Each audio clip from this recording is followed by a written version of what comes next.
All right, so KJ, thanks so much for joining me on one of my rare but lively and fun interviews. It's been a treat to watch your career develop over the years. And we met way back in the 90s. I don't know exactly when, but as drummers on the scene in the 90s, I would check you out at like loft parties and different things, and we would catch up on chop ideas and techniques and what drums we were playing. And then I got to Ableton. I remember calling you up and saying, "Hey, can you do a sample pack?" And then we've been in touch loosely ever since. I know we have some mutual friends. And anyway, so I just wanted to touch base with you and talk a little bit about life as a musician in the modern age.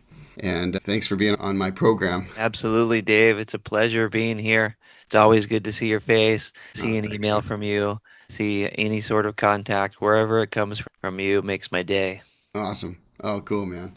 Yeah. Yeah, well, I'm an admirer. So tell me and others a little bit about what's life for KJ these days. What are you mainly involved with? Well, I'll just give you a brief rundown of, I guess, my on the global picture, what everybody sees on Instagram is me in the recording studio and on the road with Pendulum. We're going pretty full force these Oh, days. Dozens of festivals each year and at least some sort of solid UK tour or European tour. This year we're doing New Zealand and Australia. That's keeping me pretty busy and that definitely scratches the itch. I really enjoy. I was talking to one of my collaborators and we were doing this small gig and well, there was hardly anybody there. And he's like, "Oh man, this is like, I had fun, but it wasn't a pendulum show." And I'm like, "Listen, man, I'm a road dog. I do small, medium, and large shows. I right. like the travel aspect of it. Hmm. 10-hour, 12-hour flight is definitely brutal, but I've been doing this for so long. I really enjoy it. And it's nice for my relationship with my family too. Like my wife, not Yeah, being in the same room like 365 days a year. right, right. Yeah, that Good. coming and going. It's not too much. It used to be a bit too much where I'd be gone for like 3 months at a time. And Yeah, so it's a long time. now it's the perfect blend, leaving and staying home. And you're So doing like my online videos as well. So like I see, and you've got content, you've got like your coaching, you're doing like a lot of different things. Maybe give us a little bit of a snapshot of those worlds. Yeah, so Mondays and Tuesdays are my big teaching days. I teach about 12 hours a day on Mondays and Tuesdays. Wow. I got a coaching program. I call it a mentorship with about 100 artists. And I definitely switched what I call them. I don't call them students anymore. They are artists. And now we're making compilations on my imprint, Impossible Records. We just did a remix contest and it moves the needle for most of them in a really big way. And then some of them who are already doing really big things, it might shake the needle up a little bit. Not might not necessarily get them to where they want to be, but it's definitely really, really helping them, structuring them, Mm-hmm. grounding them. Some Right. people are like, I don't know what to do. This thing's really working. I'm getting these gigs. I'm Mm. still not making any money. Or I got this big opportunity, but I'm not sure how I should play it. No All right. one can really make those decisions except for themselves, but I can help guide them a little bit from my experience. Yeah, I think of coaching the same way, is that I don't have the answers. My clients do, but I help them find them, and I help try and shine the spotlight where maybe it hasn't been shown. So some folks may not know Pendulum, by the way. So maybe just Pendulum, I mean, they're this, my understanding, it's like a live drum and bass electronica experience playing large shows. I think you Yeah. played Wembley Arena or something, or Yeah. maybe multiple Mul- times, or yeah, Multiple times. Wembley right. Arena. It's a pretty big one in London. Yeah. Yeah. So like you're playing in front of thousands of people, and then you'll also go play a club gig with some music that you're really into, because like you say, be a road dog and out there chopping it up with people and having a good time playing music, because it's not always about the stadiums, right? That's a fun thing when it happens, but it's also like, knowing you're like so passionate about music. My question in there is sort of like, how do you keep that spirit alive? Because you've always been a spark plug, ever since I've known you. So, Yeah. Thank you. It's not easy. So I've kind of created a system for myself, and that does work with like the ADHD that mhm. I guess I have, and so many other people have. Yeah. I think it's a common trait for this. And so apparently the system is probably one of the most consistent thing that works for me. And so my system, I'll just break it down real quick, is I wake up at 4 a.m. I go to bed pretty early at Okay. 8. If I go to bed at 9, I'll wake up a little bit later, but 7 to 8 hours is really good for me. And so I hit the gym right away for about 2 hours. I'm in my studio about 7 a.m. I have my protein bowl and my coffee or my chai or something. And then I get to work. And on Mondays and Tuesdays, I have back to back one on one sessions with the artists that are in the mentorship. That's really amazing for them. And it's really great for me, but it's also super draining. I am absolutely freaking toast at the end of that 12-hour day. Right. Right. Plus, I'm not really used to working that long. Like, I haven't had a job where I work for somebody else for decades. So Right. that type of work is like a job, but it's really, really enjoyable once I get some sleep after that, seeing the artist prosper and taking what I say and them helping, even just a tiny little bit, or just maybe I'm just their accountability partner and they only touch Ableton or Fruity Loops at that time, and that's it. Right.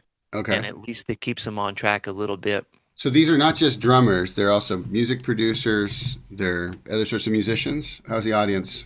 Mostly producers. A lot of them are drummers, but we don't do drum lessons. So I'm only doing drum lessons to about maybe 10, 20%. The people in the mentorship, everybody else is producers and to get their music either started, worked on, or completed, mostly completed.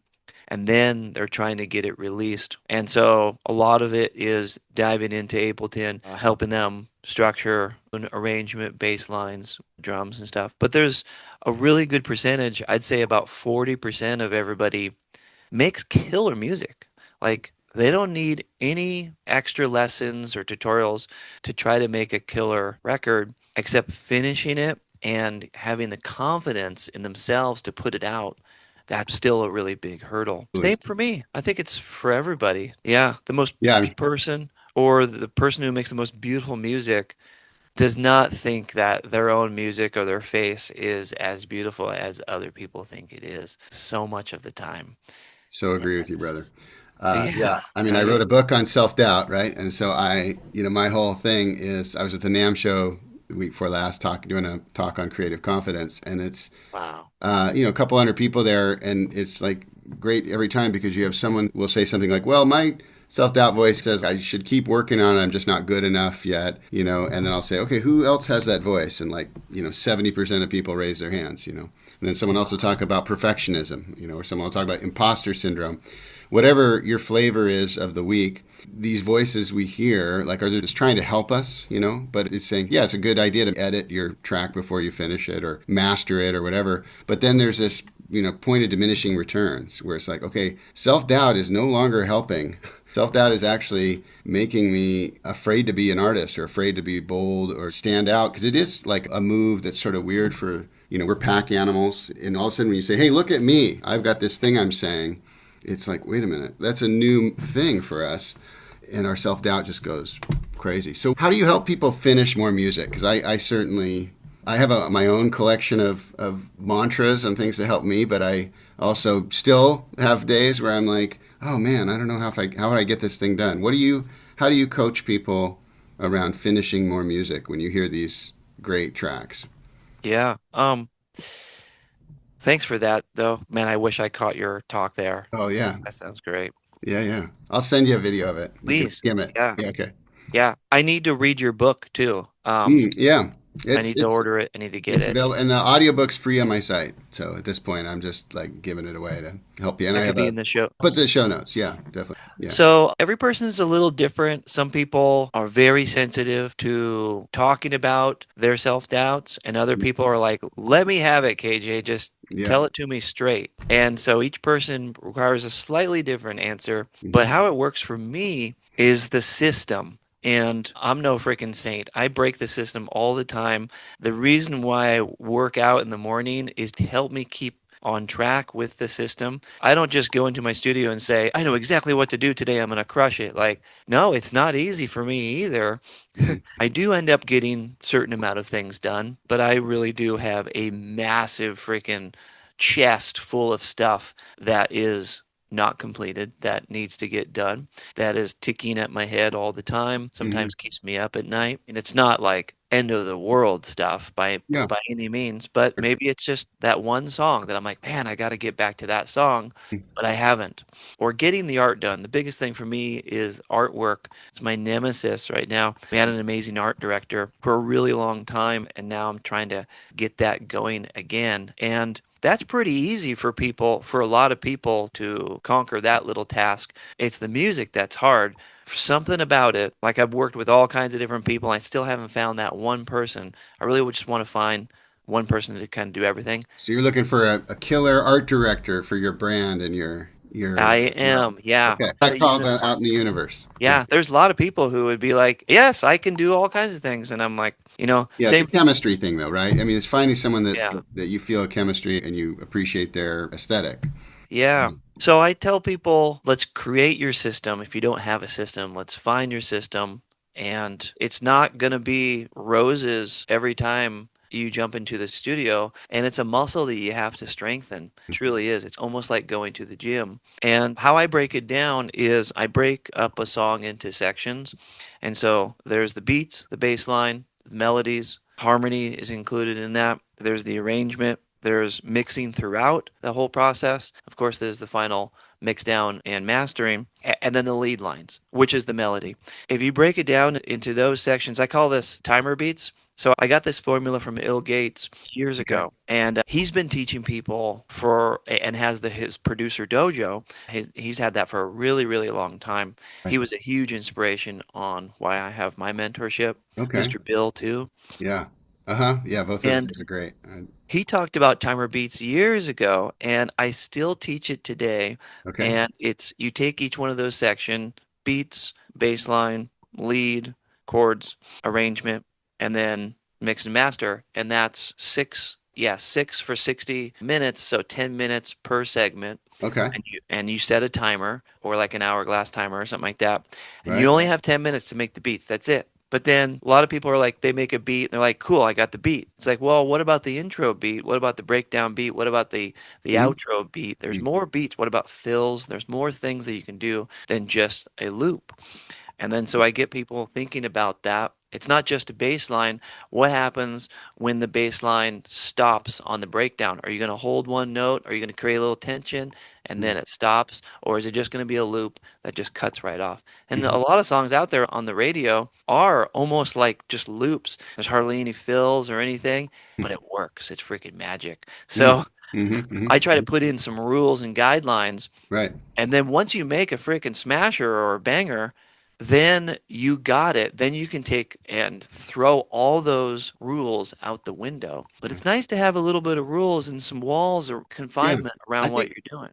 yeah, also it's interesting, like, artists finding their process, sometimes I think we can get obsessed with like, oh, I've got to finish this song, I've got to finish this piece of music. But what if you developed your sonic palette? I'm spending time making some presets that I'm going to actually use in my tune. And this is my sound, or these are my drum hits, or my whatever. But I think I've seen Mr. Bill and some of the guys also, or Ill Gates, talk about, developing your templates or your content or whatever. That's also a creative part of the process. I wrote an article for Splice years ago, and I called it Creating Your Signature Sound. And Okay, that great, article actually helped spawn my entire mentorship and my masterclass. Uh, perfect.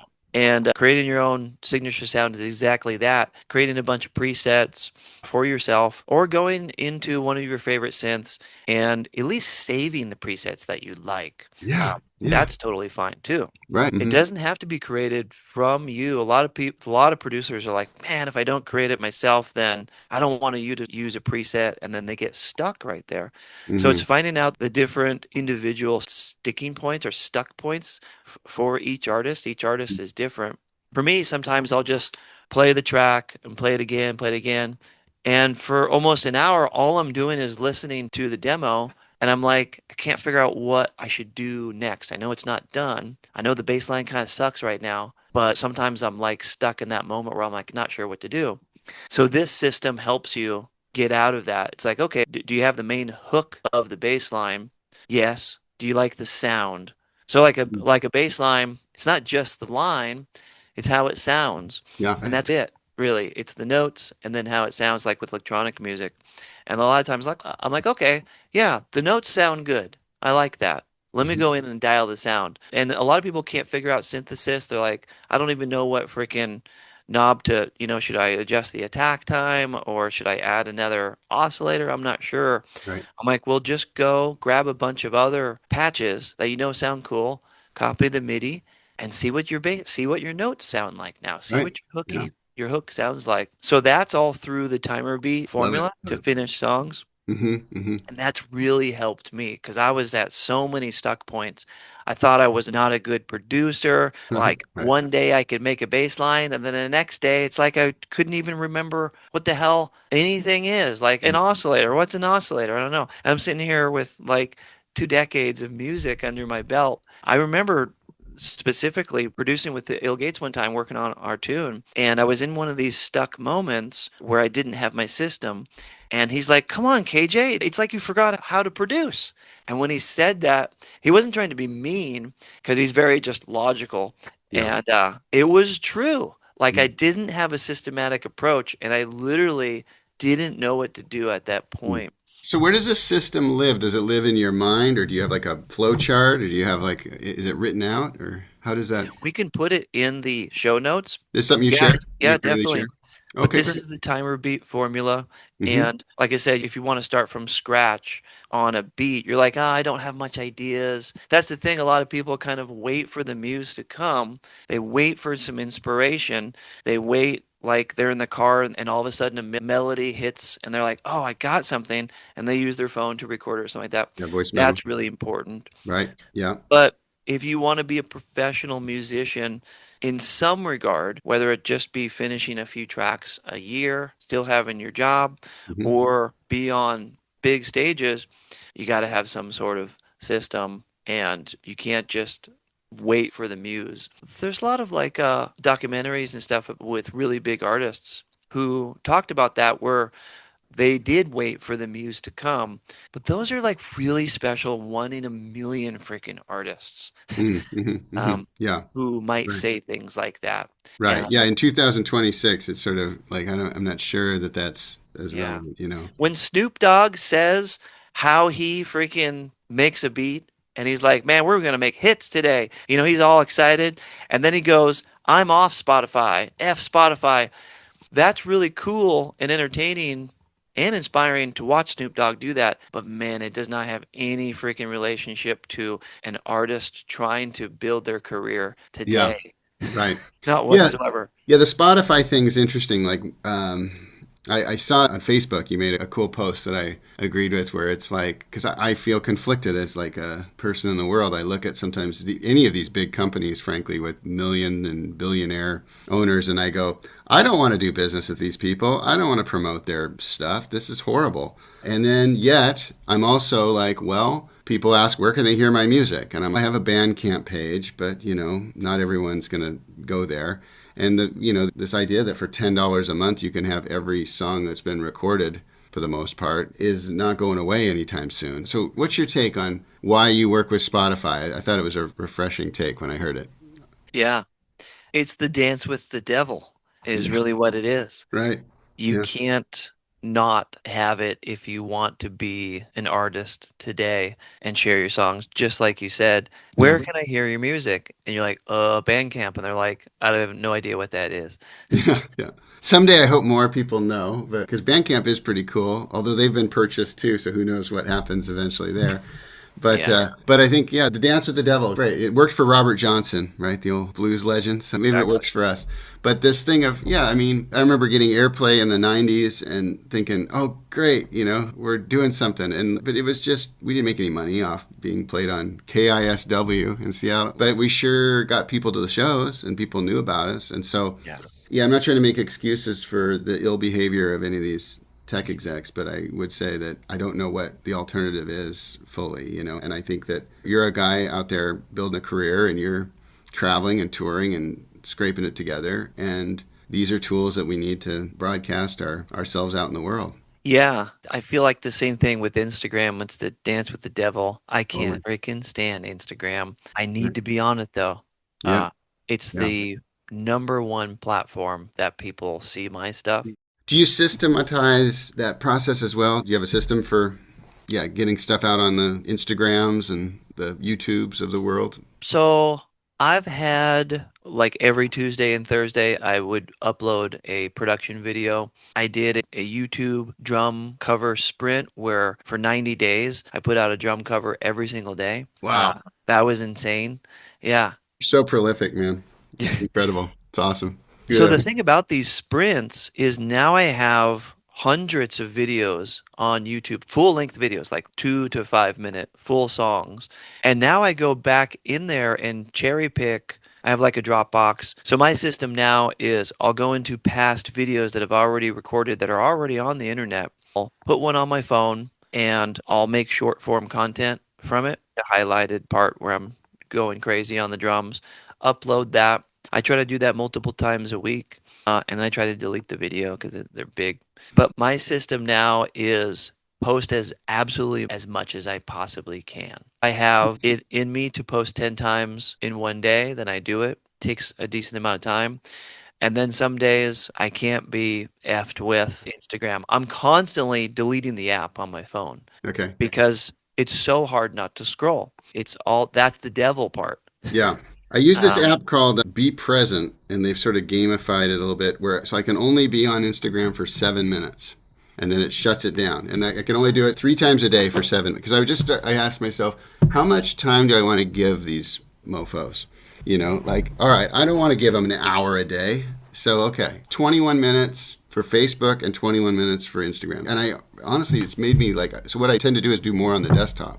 yeah. So like, and when I'm desktoping, and I get this from Sides. Do you know that producer Sides? Yeah. She, Oh, she she's got killer. she's got a great Logic course and stuff. Yeah. So she says post then ghost. You know, like Yeah. just post something and then get the heck out of there because yeah, otherwise we're just trapped in that whole thing. And you know, I find too as a creator, and I don't mean this arrogantly or something, but I'm a creator. I need time to create and develop stuff. I Yeah. can't just consume. Yeah. And there are consumers out there who love to watch content, and I like that, but I love creating. So I have to like choose my love path of like, no, I got to make something, even though it's not that amazing. For me, I go in like the drummer hole, like, oh, that Steve Gadd video from whatever, or the, you know, or Bernard Purdy or whatever. And I'm like, oh man, you know, I'd love to just watch this stuff all day, but I got to make my stuff, you know? Yeah. Most of the people are consumers Yeah. and enjoy scrolling, which is Nothing what wrong our with that. content is We for. need that. That's We need awesome. that. Yeah. Yeah. Yeah. There's fans out there. Hmm. But I don't want to be a consumer on Instagram, Facebook, YouTube at all. Yeah. I have Right. my saved videos. Hmm. Everybody's got them, a folder. Sure. And when I'm ready to go, take a look at my workout videos, take a look at the drumming videos, then I would like to do that on my own time. But paying for attention is absolutely severe these days. Yeah. And I got like, I always go back, I'm like, man, I have so much to offer. I have sample packs, I have expansion packs, I have music, I have pendulum shows, I have the mentorship. There's all these pillars that I have in my life. There's so much that I can constantly put out as a creator. And I feel really guilty when I'm a consumer because I have so much to do. At any point, I'm like, oh, I'm gonna go make some more patches for my expansion pack that I've been telling people that it's coming out. It hasn't come out yet. So much stuff I can do, and that stuff's actually really, really fun. I really enjoy it. Yeah. Sure. And a lot of people want to be creators. They're getting really good at being a consumer, and then they start getting really good at creating a cool video of themselves, a selfie video. They've figured out how to talk to the camera, and now they're starting to become a creator. And that is really, really cool. There's plenty of people who can just talk pretty good, or they've gotten good at Hmm. being on the camera. You're scrolling through whatever platform, and you see some random person that you have no idea who they Right. are, and you have no idea what they're talking about, but you want to turn it off mute to hear what they have to say. Those people have something pretty special. Those people are the creators of today, no Hmm. matter what they're talking about. Maybe it's political, maybe it's about just food Hmm. or them just breathing, Right. Right. Yeah. you know? But they have something to say. And that's pretty cool these days. As much as it is the dance with the devil, there is a ridiculous amount of opportunity for people to Yeah. harness that, take advantage of it, Right. and monetize it. Yeah. Totally agree. So at the NAM show, one of the big topics was, of course, AI. And Yeah. so, these AI platforms are getting incredible at like making this Making hit records. yeah, even hit records, yeah. And I, as a Gen Xer, I'm like super cynical, and I'm thinking, who is going to go to a concert for an AI artist or something? But Yeah. at the same time, it's a serious threat to people who make a living making music, because they're like, wait a minute, if you're making music for a yoga video or something, like that's going to be AI if it's not already, soon. Yeah. Curious what your thoughts are about AI as it challenges all of us to think differently. Yeah. I remember during COVID, and we're finally able to travel, and then Pendulum started doing some gigs again. And AI was just kind of starting to simmer. That was when Mid Journey started. Right. Okay. And I was sitting there with Rob and we were working on some music, Rob from Pendulum. Hmm. And I'm like, yeah, this is pretty crazy. He made something really cool. And then he's like, well, we're just going to keep on doing it until AI takes our jobs. And now look at today. Hmm. It is taking a lot of people's jobs. And man, I think it's the fact that just a layman, I don't know if it's a PC term for a person who doesn't know how to do A something, but novice, yeah, like just yeah, zero experience and no reason to be a musician producer. They have no desire to buy Ableton or even GarageBand or anything. Goes in with a couple prompts, makes a literally a hit in any different genre, metal, rap, country, pop, drum and bass. And then it says created by me. I'm like, holy shit, I created this. And then has the ability to upload it to Spotify.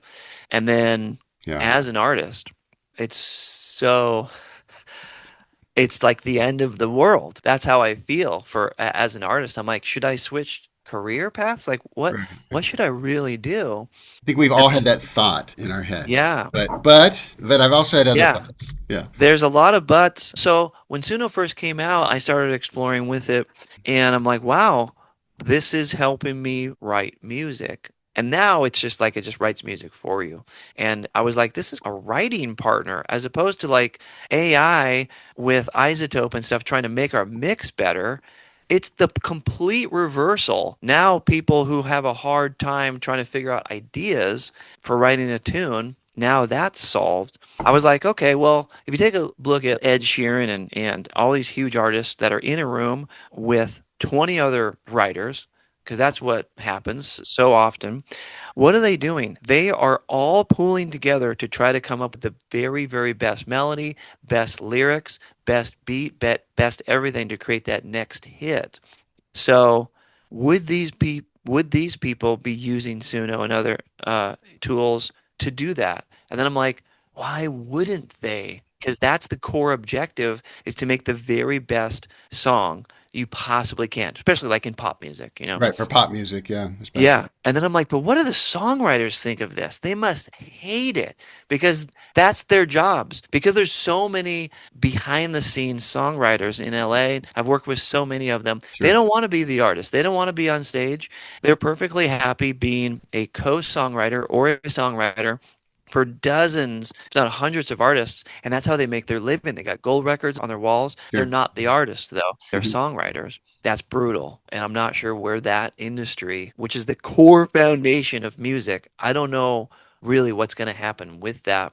In terms of live music, do people want to see robots on stage or just a fake DJ? No one's up there except just visuals. Maybe, but not yet. I think there's still plenty of years. I don't know about 2 decades, but I think there's at least a whole nother decade where I can be up on stage, whether by myself or with Pendulum, playing the shit out of the drums and everybody really enjoying it as Pendulum. A new artist these days, man, that's difficult. Yeah, I think it's interesting. Like, I think as a songwriter, so I've become really passionate about songwriting. I'm writing a lot of songs. And I think it's kind of like, would I hire AI to do a Sudoku puzzle for me? Or would I hire AI to go golfing for me or fishing or something? And I'm like, well, the point of songwriting for me is my own discovery of my own artistic tastes and how I work and what lights me up. I get goosebumps with certain things, and I'm like, that's not a problem for me. Now, I know there are moments I get stuck. It's not maybe always fun when I'm in it, but when you get out of it, it's an amazing feeling. And so, this done for me thing, where you say, okay, I just want it, button, make a song, I find it very unsatisfying, frankly, Yeah. as a musician and a songwriter with, all the years I've put into it. So here's the question I've been asking people. They make something with Suno and they go, yeah, it was amazing. I put in some lyrics and I put this prompt and it made this song. And I said, cool. How many times have you listened to it? And a lot of times they'll be like, oh, yeah, I guess I listened to it like a couple times. So I was like, okay. And is it like, you know, does it feel like your thing? Like, do you, and a lot of times people are like, oh, yeah, it's cool. It's like a party trick. It feels a little bit more like it's this interesting thing. Yeah, I did this thing, and it's kind of like you show someone a card trick, and it was like, okay, that's cool, nice. What do you do with that? And I think I may be old in this, but I feel like I believe at my core that people are interested in other people, and because we're all navigating this world without the map, right? No one tells you how to live. You're figuring it all out based on the data and our own perceptions and our own experiences. And I think we look to other people to share that understanding. And so I was talking with someone at the NAMM show, and we were saying, like, this whole AI thing is so misguided. Why would we want this? Why would we want a prompt to write songs for us if that's like part of the human experience? Yeah. And I thought that I was like, yeah, just because we can do something with technology, does that mean we want that? It's a neat little trick, but I'm curious to see the long term effects on people artistically. Now, commercially speaking, I think your point about, like, if you're going to write a hit song and you can look at a database that has all the hit songs that have ever been written and it can draw from that for your next hit song, I guess I can see that, yeah, that's going to change a lot. Maybe this is curmudgeonly, but, maybe it's okay if pop music got reinvented to, like, we get back to this human thing where it's not about celebrating one artist in a stadium, and it's like, what if music's, more for us and it's everywhere and it's the people who are authentically sharing their thing and creating those bonds with people. They're like, hey, this is somebody doing their thing, and warts and all. I've only been singing for a few years, and sometimes I'm a little pitchy, sometimes it's a little, but I think my heart and the gestalt of what I'm doing comes through, and people get that, and I get good feedback. But it's not perfect, and it's not shiny, and I'm not sure that's the point, right? Yeah, I just reposted this one singer that I came across on Instagram. And when I reposted it, the sync was slightly off. So Mm. it did look like he was lip syncing, but he really delivered Okay, monster yeah, sure. vocal. And there was so many comments that said fake, auto-tuned. So I commented, I went on a little rant. I'm like, do you even know what auto-tune does to a vocal? Yeah, You hear it and you have to really deliver, and then you just make it a tiny bit better. You make it like 10% better, 5% better with auto-tune, but you got to freaking deliver it. yeah. Unless you talk straight in and then it's like rap auto-tune. Right, yeah. Like if you're Then doing the you auto tune effect or the share T just, Pain thing. yeah. Right. Even that, like, Yeah. it's got to be a lot of cool stuff to it. And Yeah. then I kind of went on a little rant, and so many comments are like, I want the raw. I want to see this person with no effects, Right. no reverb, nothing. I'm like, nothing? I'm like, okay, so what Hmm. do you think about electronic music then? I started having these conversations, and they're like, no, man, we just want raw. I'm like, I got to have some sort of microphone to Unplug the V record it. drums. They just want to hear the pads. Yeah. I know. I'm like, how raw are we going? But I think the Yeah. overall concept and why there were some angry people in there is because they're like, man, where is the human element? Yeah. And to your point, and that really hit home with me, people do want to disconnect Right. and engage with real humans, especially, the youngsters just staring at their phone constantly. I see people Wow. like kids at the bus stop talking to each other, staring at their phones. I'm like, oof, I don't have kids, but if I had kids, man, that would just be absolutely Yeah. freaking I've brutal. got two boys, and let's just say there's a lot of phones going on, and it's rough, But I can see them trying to fight it too. Like I noticed my younger son, he made all of his icons, all his app icons, like black and white. So like there's no color on his phone now, and he's like he has a brick, one of these brick devices, so you can put his phone on the brick. So when he's making music in Ableton, he actually has figured out Ableton on his own. He doesn't want any lessons from his dad, and he's like chopping up Robert Frost poems and making ambient music, and it's like totally cool. But Wow. it's like he puts the brick on his phone so he can like hang out and produce music and not get distracted. So they're at war with technology too. Casino technology is a real thing and it's in our lives now. We have to address it. We have to realize this is not. They're not trying to help you. They're trying to sell to you. And so that's The house important. wins. The The house house always wins. Yeah, wins. the house always wins, right? And they'll probably still win a lot of time. I've given it way too much of my time. But yeah, I Yeah. think that's interesting about AI. It is a time to be more authentic. And also, I have this other side of me is like, well, I use all kinds of technology and different tools in music that I've made over the years that is a form of AI. It's maybe not generative AI. Let's just say MIDI quantization, or swing, all the different swing. Like you could swing like any different beat in the MPC style or the Logic style or the Akai style. And you can, like, those are all, that's a catalog of data that it's pulling from. And you're able to, use randomized functions and all these things in our apps that we like. And I always thought of it as like, oh, it changes me from the creator to like a collaboration partner. Now I'm listening to what did this device make, and now, Yeah. but then my tastes are involved. Do I want to put this out in the world and shape it and continue to work with it? But the done Yeah. for you thing, bake a cake instantly, is where I draw the line. I'm like, I don't know. Why would we do this? This is like madness. Me too. Yeah. I mean, I've taken what Suno has spit out and stemmed it out, grabbed just the vocals, Hmm. reworked them a little Hmm. bit, and now I'm having a singer re-sing that. Right. And Yeah. now words are starting to change, melodies are starting to change Sure. slightly Sure. during the process. And I'm like, okay, Right. that was a legit co-writing experience that I used AI for, that I feel okay. To what Sure. you said about asking that person, how do they really feel about the song that they made? How many times they listened to it? That's kind of what I tell my community is, okay, whether you're using AI, you're not using AI, how do you feel about it deep inside? And that's really it. Does it move you? Does it move you Yeah. emotionally? You've been super generous with your time, so I want to make sure people know how to get in touch with you if they're interested in working with you as a coach or a mentor. How do people do that? Yeah, I'm easy to track down. You can go to kjsawka.com, find Mhm. out all the information, whether you just want free stuff, and there is a shit ton of free stuff there, or if you want to have my help in solving problems, then we have multiple levels inside the mentorship. Okay. And also, if you want to collaborate, I'm open to all kinds of collaborative conversations. I'm super Okay. easy to get a hold of on Instagram too. KJ Sawka everywhere. Okay. KJ Sawka everywhere. You heard it here. Drummer, producer, mentor, technologist, workout fiend. And where are you living, by the way? Vegas. Vegas. Okay, cool. Yeah, so get in touch with KJ if you're interested in collaboration, mentorship, and he's a good dude. I've known him a long time, so excited that we can share these words with people. And thanks so much for your time, brother. Thank you, Dave.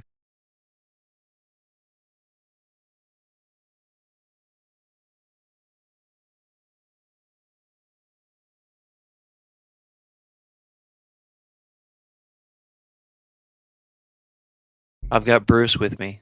Bruce. Oh, Yeah, this is Bruce. tell me about Bruce. We were in Target, and I'm always looking for a good grog. I call a really hefty, colorful coffee mug a grog. Mhm. And so this is Bruce. He's a new addition to the family. Excellent. Welcome, Bruce. All right. Hear that? Yeah.